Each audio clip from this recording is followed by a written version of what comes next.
लगता है कांग्रेस बौखला गई है और इसलिए एक एक राज्य के चुनाव में हारने के बाद उनको जीतता हुआ लगता है।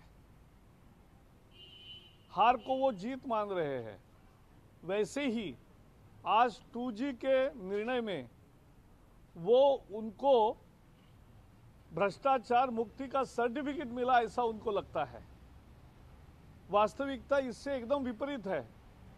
आज का निर्णय केवल और केवल भ्रष्टाचार किसने किया इसके बारे में है।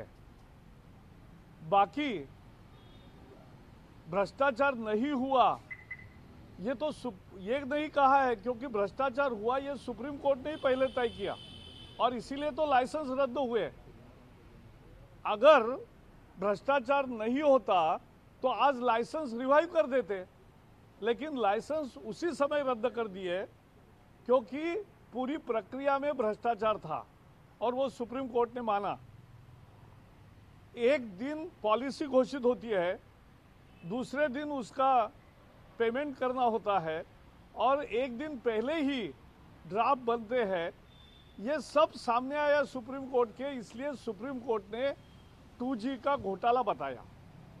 और आश्चर्य की और महत्वपूर्ण बात यह है कि CAG ने जो 1,76,000 करोड़ का अंदाज लगाया, तो जब बीजेपी सरकार आने के बाद नीलामी हुई तो स्पेक्ट्रम के नीलामी से 2 बार नीलामी हुई, उसमें लगभग 1,76,000 करोड़ ही मिले हैं।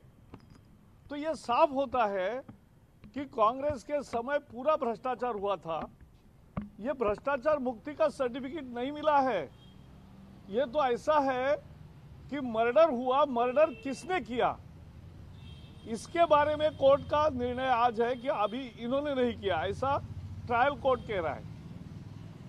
लेकिन मर्डर हुआ ये सच है, भ्रष्टाचार हुआ ये सच है। और ये जो आरोप है, यानी भ्रष्टाचार जो हुआ और उसके कारण लाइसेंस रद्द हुए, वो लाइसेंस रिवाइव नहीं हुए हैं, तो ये बिल्कुल कांग्रेस का जश्न मनाना, ये डूबते हुए को तिनके का सहारा बोलते हैं, इस तरह का वो करना चाहते हैं, लेकिन ये सफल नहीं होंगे। और फिर कोल घोटाले में एक के बाद एक सजा हो रही है, तब कांग्रेस चुप क्यों है? और भी एक कहना चाहूंगा कि इस ट्रायल कोर्ट के जज ने भी कहा है कि ये जो चार्जशीट था ये पूरा कोरियोग्राफ था। तो कोरियोग्राफ का मतलब है कि बहुत गलत तरीके से, बहुत तैयारी से ये चार्जशीट लिखा था कि कोई दोषी न पाया जाए। लेकिन ये चार्जशीट कब दायर हुआ? 2011 में। कौन सरकार में था? कांग्रेस ही।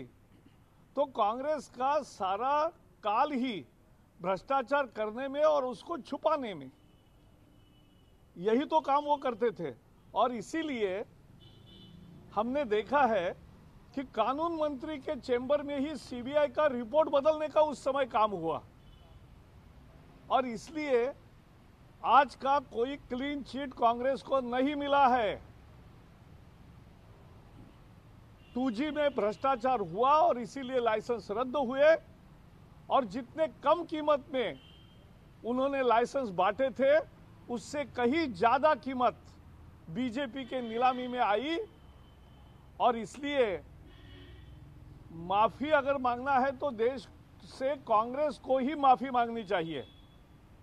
ये बिल्कुल एक तरह से उल्टा चोर कोतवाल को डांटे ऐसी स्थिति है कांग्रेस की।